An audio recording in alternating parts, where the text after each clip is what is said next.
All right, what's going on, everyone? In this lesson, we're going to go over Zapier Schedule.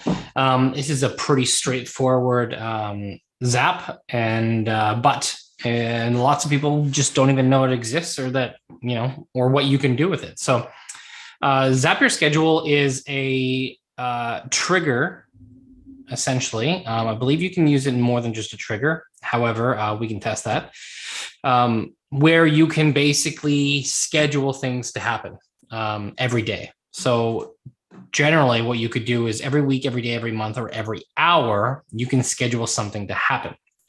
Now, what I really like about Zapier Schedule is normally every day I have something I need from someone, right? For example, I have closers who I need end of day accountability reports, right? Like how many calls do they take, all this kind of stuff, right? I have setters, same thing. I need reports from them. I have, people who work directly, a COO and CMO who are essentially, I want to know what's going on every day.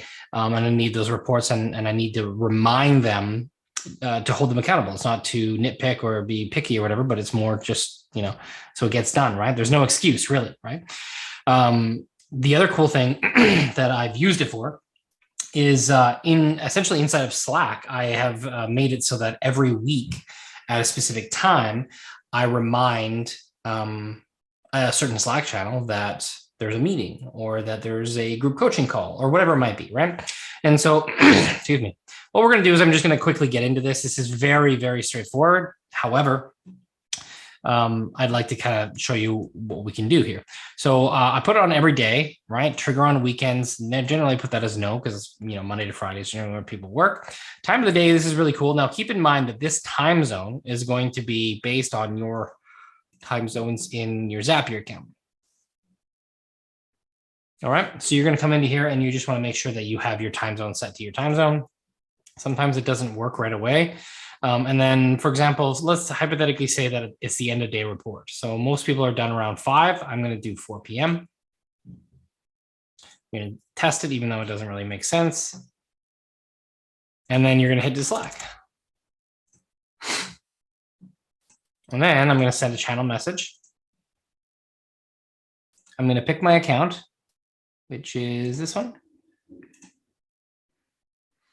I'm gonna pick a channel, and it doesn't matter. I could just do general, right? And I could just say, reminder to send your end of day reports. Okay. And then I could just call this end of day accountability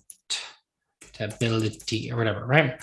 And then I would just hit done and test and make sure it comes in the channel I want. Now, when I turn this on, every single day or every single weekday at 4 p.m., that's going to send a Slack channel message.